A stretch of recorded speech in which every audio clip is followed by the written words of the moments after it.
Terrorist group है, 1400 लोगों को मारा है। इसमें बच्चे और बूढ़े भी हैं। आंख में आंख डालकर देखना होगा।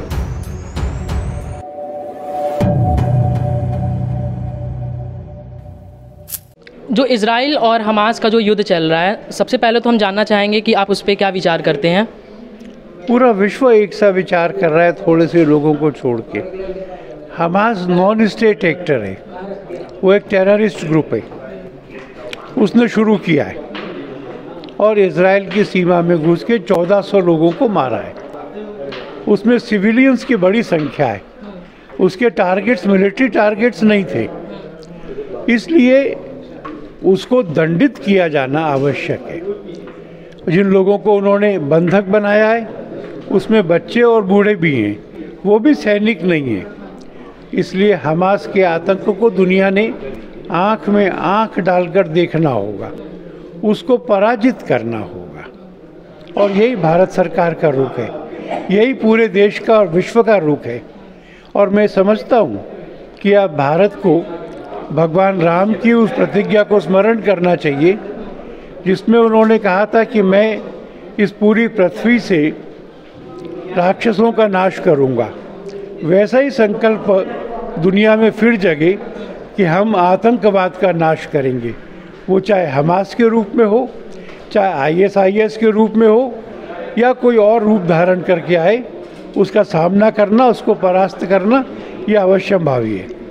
अच्छा, आप क्या कहना चाहेंगे कि जो वहाँ पर हमास को जो फंडिंग हो रही है, वो फंडिंग कहाँ से आखिर आ रही है? क्योंकि वो तो एक छोटा सा ग्रुप है, एक आतंकवादी ग्रुप है। छोटा नहीं है, पर उसको विश्व भर के मुसलमानों का प्रत्यक्ष समर्थन, भारत के भी मुसलमान।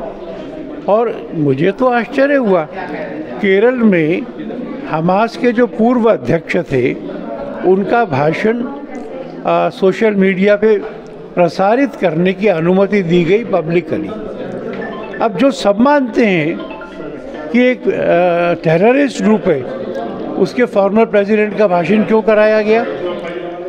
तो जो जिहाद की उस व्याख्या को मानते हैं, वो धन दे रहे हैं। धन की कोई कमी नहीं है उनके पास, शस्त्र की भी कोई कमी नहीं है, बल्कि जो पैलेस्टाइन का शासन है, वो खुद उनके सामने बौना हो जाता है।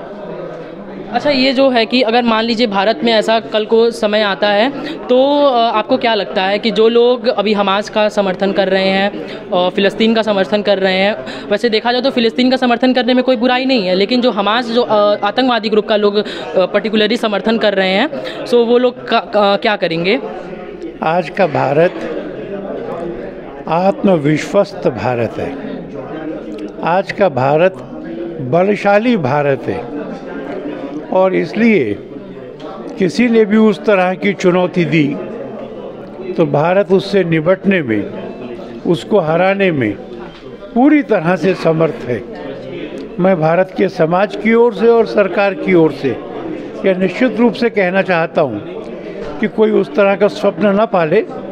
अगर भारत पर इस तरह का कोई जिहादी हमला बढ़ा तो भारत का सरकार और भारत की जनता दोनों उसको उत्तर दे करके परास्त कर लेंगे।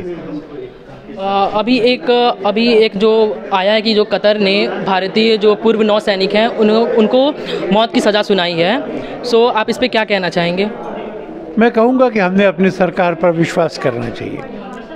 सरकार लीगल ऑप्शंस टटोल रही है, सरकार उसमें से डिप्लोमेटिक ऑप्शंस भी टटोल रही है।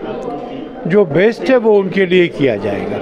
अच्छा, तो आप क्या लगता है कि वो क्या कारण रहा कि मतलब कतर ने उन लोगों को 8 जो पूर्व नौसैनिक हैं, मैं नहीं जानता, उन पे जासूसी का आरोप है, वहाँ के डिटेल्स पता होना मेरे लिए संभव नहीं है। पर जो भी कारण हो, उनके प्राणों की रक्षा का प्रयत्न करना ये हमारा दायित्व है, और ये सरकार कर रही है। बहुत बहुत शुक्रिया।